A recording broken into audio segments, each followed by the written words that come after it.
It's interesting. I heard a quote one time that says that fear typically masquerades as wisdom. And it's like the reality was, I know for me anyways, I was afraid to have kids. Sure. I was afraid of what it meant. I was afraid if I could handle it. I was afraid if I could be a good dad. I was afraid of what it might look like if I failed. I was afraid of all that stuff. I was afraid of the responsibility.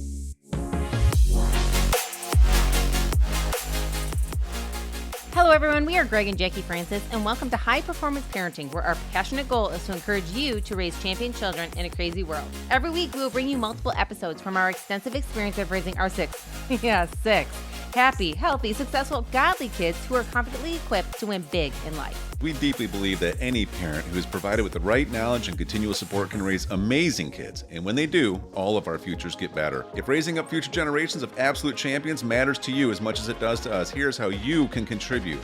Like and share this podcast with everyone you know. And together, let's embrace this journey of raising champion kids in a crazy world. All right, you're up. Welcome back. Hi. Hi. You're up. Yeah, you're up. Yeah. So, by the way, Yes. it's almost time to say happy anniversary. Right? It's coming up here. It's 2 days away. And in 2 days from when we're recording this, it'll be our 21st official year. Well, 21 years officially. We've been married. Congratulations.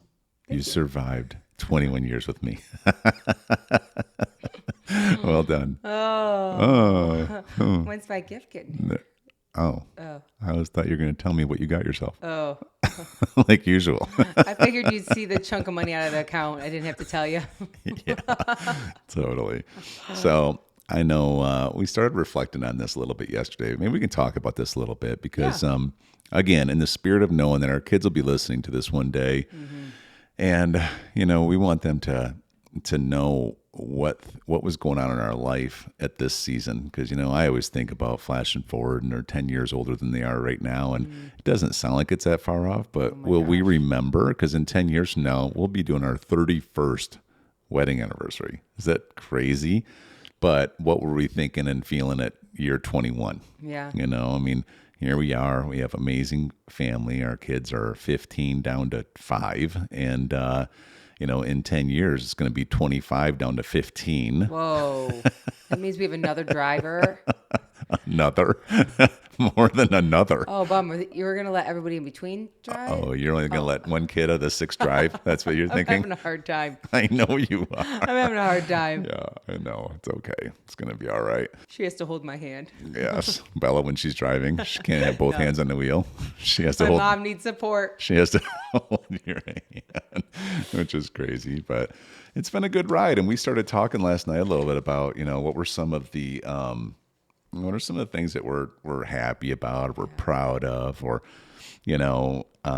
I would say, I think everybody can say that, everybody has their ups and downs, but you can get so trapped on the downs that you kind of forget about all the positives and all the victories. And so what are some of the things that are either great memories or, things that you're proud of our 21 years of amazing marriage? Well, a little backstory. I met you when I was 23? 23 years young. And you were 27 at the time, right? Yeah. And here we were just young people. We were working in our jobs. Greg used to be an electrical engineer and I was a corporate buyer. We met at work. Yeah. And honestly, we both had met at a time when we weren't planning on meeting anybody. We had both gotten out of relationships. We had just gotten out of relationships that we both knew were the wrong people. And for a while, we had dated the wrong people, so we were kind of both tired of it. Yeah. I know, especially like you were even just saying, you're getting older and you're like, the next time I date, I want to find the right person, or I'm perfectly happy just being by myself until that time is. And so you were kind of in that season, and I had just gotten out of a relationship that was the wrong one too. And I was just kind of like, I don't even know where I want to be. I was a little even confused. Like, what do I want to do for a career? Where do I want to live? I was super young with that whole concept. Hadn't really made a decision on where I wanted to be in life. And so, of course, that's when we meet. Kind of when we're both deciding, we don't really know if we want to be with anybody. That statement used to drive me crazy back in that season of being single, where people would say, when you stop looking for the right person, that's when you'll find them. And I feel like that's only a statement that a married person says, like it used to drive me crazy. And that's exactly what happened. I mean, just to your point, like I remember for me at least, I was just at a season where I'm just like, I just need some time to just kind of work on me. Like I need to stop trying to find somebody else to fill in where all the areas I'm not strong in, because that's like a concept that a lot of people have. And so, you're like this half healthy person trying to hope somebody else that's got the other half of healthiness. And then what happens is you also bring in your half of unhealthiness with each other. And so, we were just in a season working on ourselves. And of course, then along the way, I this cute girl's working in, the corporation we were, both hired at. And next thing you know, I noticed you kept coming down to my area in the office space more and more often. And, I don't really think you had any work to do down there. But, I did notice. I noticed you started dressing a little bit up more and more over time, too. Well, I wouldn't want to assume that. But, I wouldn't assume it. I'm a very humble person, right? In fact, I'm writing a book on humility right now. Probably only something I could write. I couldn't find anybody. Not sure it'll be a bestseller, but okay. Well, I couldn't find anybody that's actually capable of writing the foreword, so I'm going to do it myself. So yeah. No, but anyways, you were wow. You've come a long way in 21 years. I have. I know. Thanks. I'm going to this chapter 1. Right? Can you imagine you 21 years ago? I remember I had this pair of dress shoes that were like a maroon color, and it was one of the first things we started dating. It was like the first honest criticism you gave me. You're like, yeah, I hate those shoes. I'm like, that's my only, I think, pair of dress shoes at the point. They were penny loafers. And I was kind of like, I was proud of those things. I wore them all the time. I know you did. And you'd put nickels in them instead of pennies or something too. And I didn't. What are you talking about? I'm like, what? No. Well, okay. You still thought I was cute. You probably just didn't look at my feet, and to keep your eyes up a little bit. Maybe that was a good thing. Oh, man. Oh, back in the day, it was so funny. Our first date did not end well, and we will go into that some other time, but it did not end well. And to be honest with you, it's kind of one of those funny stories where we went out to eat. The date the dinner was fine, but we were both, again, not even really sure we wanted to be dating. Yeah, we're just in such a growing and changing period and just kind of don't even know who we are yet. And so then you throw another person in the mix and you're just like, I don't even think this is a good idea. Yeah, I don't even know. I just remember our date ended with, like, people in the audience will think this is funny, but this is our romantic first date. It ended with me literally telling you, you can get out of my car now. Right. And I look at you and I'm like, good idea. Like, that's our first date. That was our first date. When we tell people that, they're so shocked. They're like, what? I'm like, oh, that's not an exaggeration. Like, we were both like, that person is the wrong person for me. Like, it's like, I knew I should have kept not dating. We were both like, we're good. Just verification. And the crazy thing is, we ended up getting to know each other just through work, for a while. And then I remember we just started like, hey, you want to go to lunch? Yeah. And it was just like a friendship thing. Like, we just, let's just get to know each other. And then because there was no pressure, we started getting to know each other. And then 6 months later, you're proposing to me. It was crazy, Okay, maybe I proposed to you, but anyways. Wow. So let's just clean that up.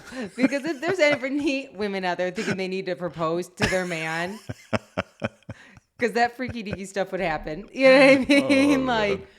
No, I did not. But yeah, after 6 months, yes, you're right. And that's when you proposed. And that was after, it was really neat because once we kind of took the pressure off and it was us just, going to lunch, maybe once a week at first, then like twice a week. And it was us just really like slowly getting to know each other, no pressure. Mm-hmm. We actually heard a little bit about each other and got to laugh about things. And actually, I remember even having a chance, because again, it was lunch. It was like, hey, so tell me more about your family. Or what do you think about having a family? Yeah. Or what are some of your dreams? Like, what are you working on when you're not at work? What are you working on? I remember, I was building our first entrepreneurial endeavor. So I'd work the day job, and then in the evenings, like, it's all I did, pretty much. You and I, we would kind of, I guess if you call it date, would date at lunch, and then we had a lot of phone calls. Yeah. We got to know each other over the phone because I was driving place to place, and Had some car time almost every day because I was out serving people that in the business I was building. And we just really, I mean, we had a lot, like as much as it was a fast window, we had a lot of connect time, you know, it just wasn't physical. And I remember you telling me at one point, because one of my biggest concerns was I have some really big dreams. Like I'm really kind of getting sold out to having a future that isn't traditional. That's going to be a lot bigger life than it would have been if I just stayed an employee. Like I was really already on a mindset of working my way out of being an employee, trying to do bigger, better things. And, you know, I was concerned because a lot of times when you are out there and you're willing to work that hard, there's going to be a lack of time put towards each other necessarily for a season. But I just remember you telling me, you're like, no, actually, that was one of the most attractive things about you. I loved being around someone who was going somewhere. I loved someone who I didn't have to try to kick out the door to go do something. I loved that you were going to win with or without me. Like you were going to win. But, you know, then you got to come along and actually speed everything up. So I often joke, but it might be true, that everything took off once you and I met. You know what I mean? Mainly because we just bring different giftings. That's true. Yeah, I mean, we just have different gifts and, you know, an area that... Yeah, you're so like strong-willed and everything, and I have to smooth it all out all the time. It's like... Yeah. Wow. I think people need to watch this one on the YouTube.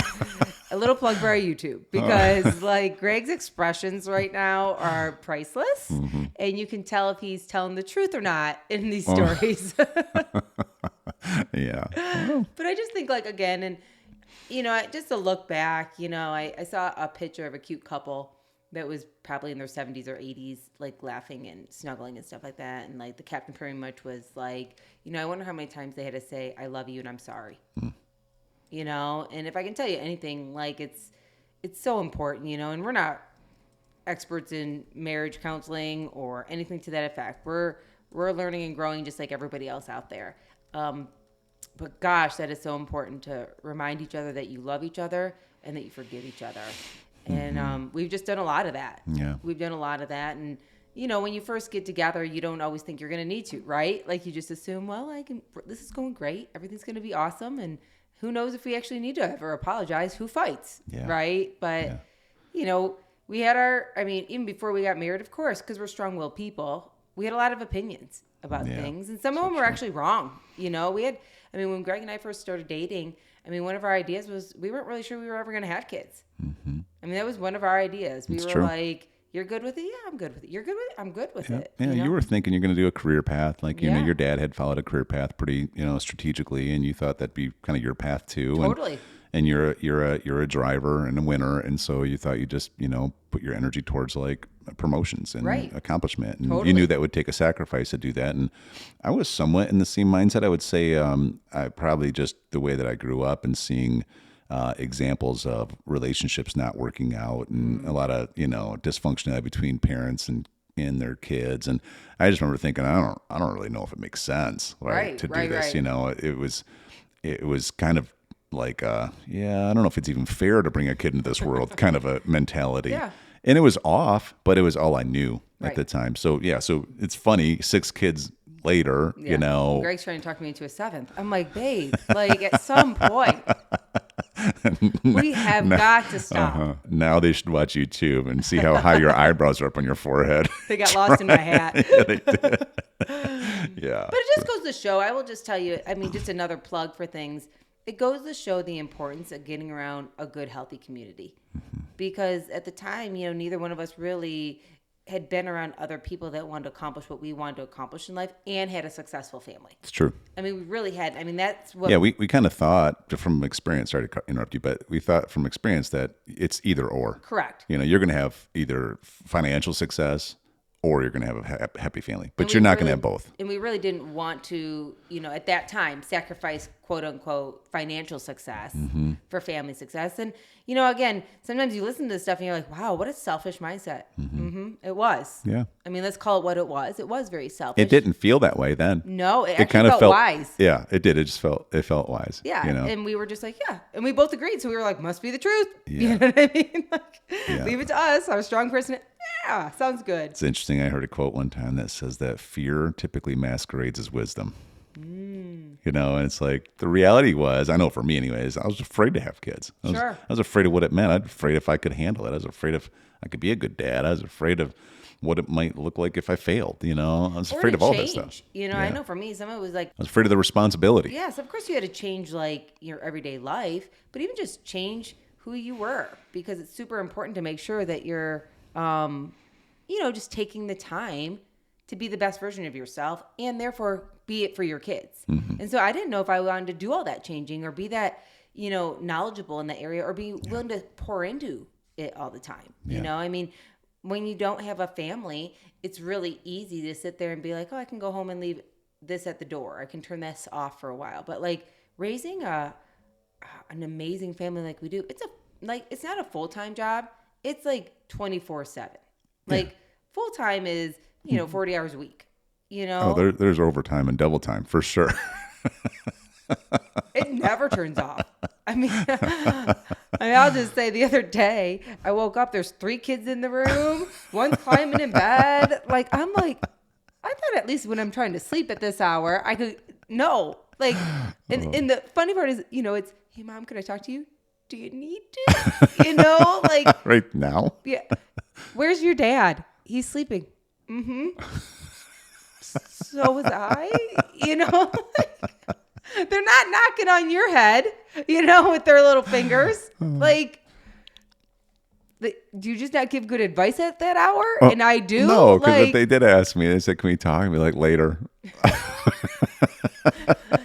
Is this an emergency? Kinda. How big of one? You know what I mean? Yeah, kinda. Sure. Anyways, you're cute. I'm glad to be married to you for 21. How it all the started. First 21. Right. We got probably, 4 more rounds of it. So With the same person. With the same person, That's for right. sure. Hey everyone, thanks for listening and thanks for your love and support. We hope that today's episode added tremendous value to you and your family. It would mean so much to us if you would partner with us on our mission of helping parents around the globe raise champion children in this crazy world. To do so, simply take a moment to like and share this podcast with everyone in your network. See you next time.